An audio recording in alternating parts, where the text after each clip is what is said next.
The stars go dim and the skies turn black,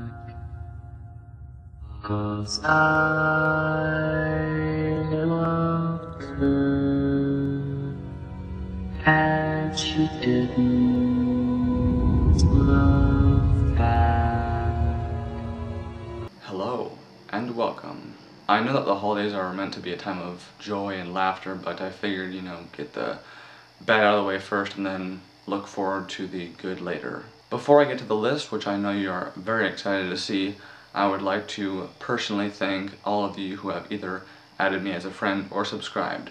Thank you very much. I appreciate it. Now, without further ado, let's get to the list. Maestro? Right, we all set then. Alright, gentlemen, and...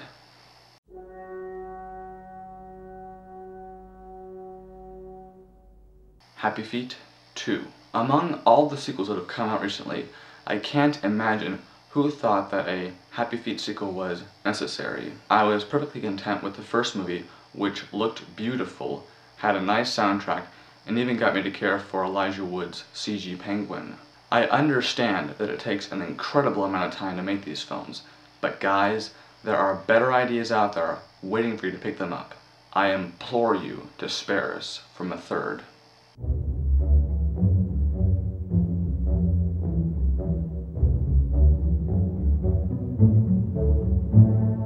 Sucker Punch. Zack Snyder is undeniably one of the best visual directors currently working, and I loved both his remake of Dawn of the Dead and his adaptation of the Watchmen graphic novel. But everything goes haywire as substance takes a backseat to style. Sucker Punch is filled with intense action scenes taking place in glorious CG environments that may look nice, but ultimately don't add up to anything story-wise. Summed up in a sentence, this is Snyder's version of Nolan's Inception. Too bad it's nowhere near as good. Better luck with the Man of Steel.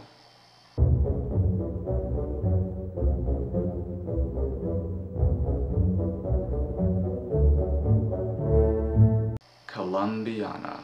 Zoe Saldana is a good actress, but her talent is wasted here, and like so many other actresses this year, was deliberately exploited sexually. This film is, among other things, poorly directed and very poorly edited. For me, watching this movie was like watching the Hitman sequel that got renamed so people would be duped into seeing it. And yes, I am fully aware that technically Hitman is a guy, but you get the idea.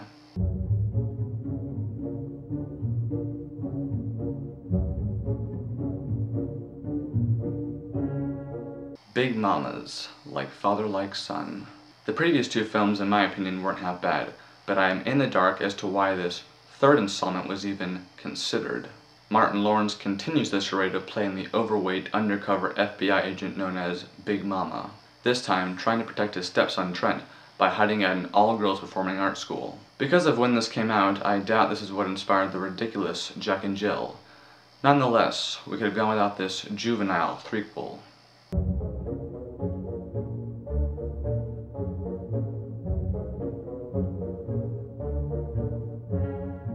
Our Idiot Brother.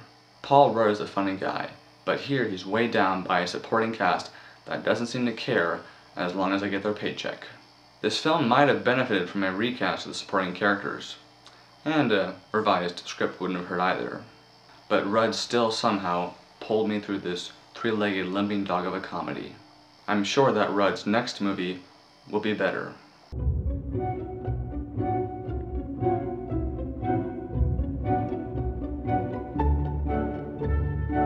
The Three Musketeers.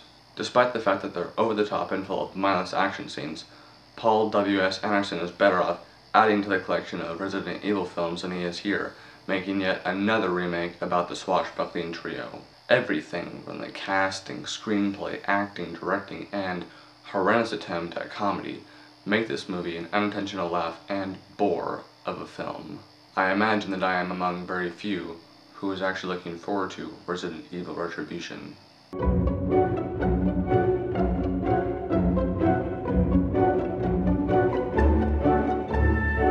Zookeeper.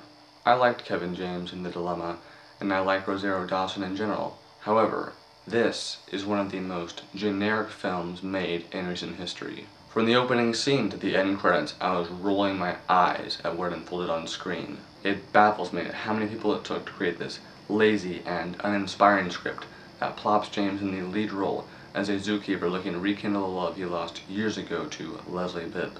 As harsh as it may sound, this film was doomed to fail from the start.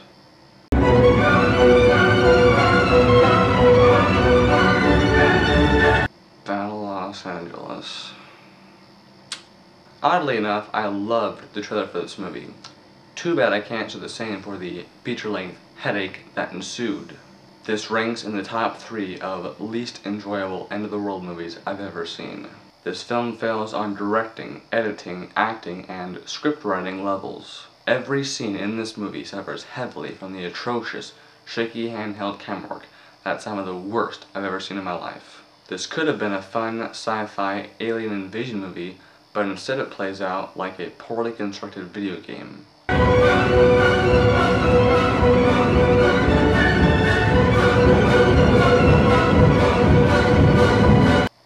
The Smurfs. Most of us saw this coming, but it's still sad that the very talented NPH has to add this to his resume of acting jobs. All of the Smurfs are annoying from the get-go, and the few humans that are in this movie have zilch to do besides look like there are actual Smurfs right in front of them. Thanks to this atrocity of a movie, I've now added the word Smurf to the list of words that I hate most in this world. Worst part is that a sequel is in development. Kill me now.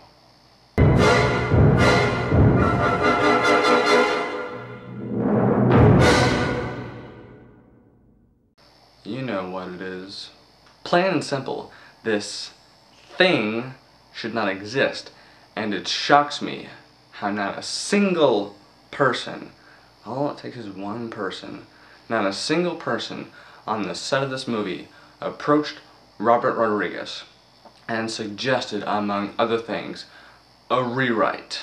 This is by far the worst that 2011 had to offer, and as much as I hated the Smurfs, I would gladly go and watch the sequel to that piece of crap before going to watch another one of these. I will avoid saying the title of this thing so as to avoid further upsetting myself. Just know that nothing would please me more than to go into any store that houses a copy of this thing and burn it. It's gotta be hard to forget this ever happened, but life goes on. Hopefully Rodriguez thinks twice before making another film to avoid doing this to us again. You're not a bad filmmaker, dude. You just need to let this franchise go. Just let it go. The sun's gone dim, and the skies too black. Goodbye.